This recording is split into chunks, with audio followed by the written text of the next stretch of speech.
On the 2nd of November, the first group of 4th year visual arts students exhibited their artworks at the Faculty of Art, Design and Architecture in the University of Johannesburg. The exhibition, titled Intersection, ran for 5 days.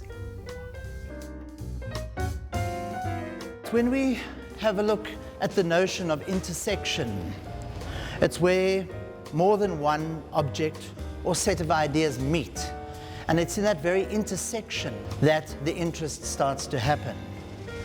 I'd like to congratulate the students on a very fine body of work. We're all very excited about the outcome of it, and of course next Monday we've got the second group opening in the same space again. My works are a compilation of a female body and religion, and how that has accumulated stereotypes, myths and stigmas around the female body.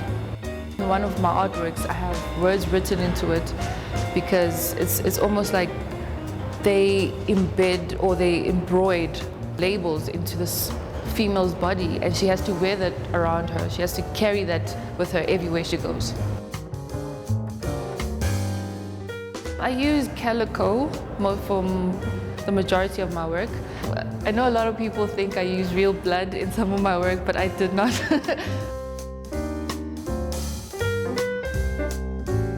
My artwork deals with the stereotypical views that are placed on Muslim women. I'm trying to basically break those views and those ideas that Muslim women are oppressed and they don't have freedom and they don't have any choices and everything is made up for them by men. So basically I've got 2 separate canvases. Each picture is painted 2 times. One is colorful and the other one is really dark and grungy. The viewer is supposed to then look at the 2 different realities of this Muslim woman and pick out which one they think would be the closest to reality. I use a mixture of mediums for the captivating artworks, which is the bright, colorful ones. I use oil paints, and for the dark ones, the dejection artworks, I use a mixture of different mediums to get different textures. So I use oil paints, bitumen, varnishes, all different types of materials. My work looks at the female body. I'm interested in the way that the female body is constructed, and also the way that sort of societal norms deconstruct the female body and then reconstruct it. So that's what I try to do in my own work. I take my own body and I deconstruct them, and then I reconstruct new bodies to make, you know, different creatures. In some of my work I make serpent-like creatures. I sort of work with a shock tactic to shock the viewer into realizing, well, what I consider messed up societal norms. Most of my body of work here is print-like. I mean, I deal with photography, I make paper, and I do monotype prints.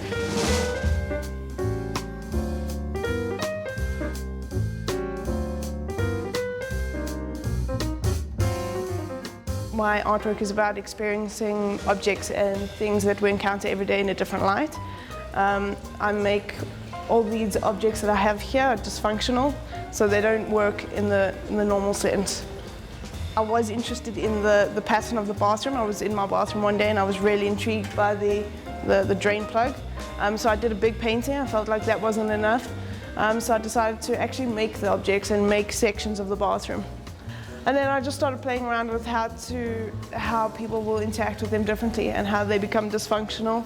So the bath becomes upright, basically you can't wash your hands, and the toilet has a fountain in it. Yeah.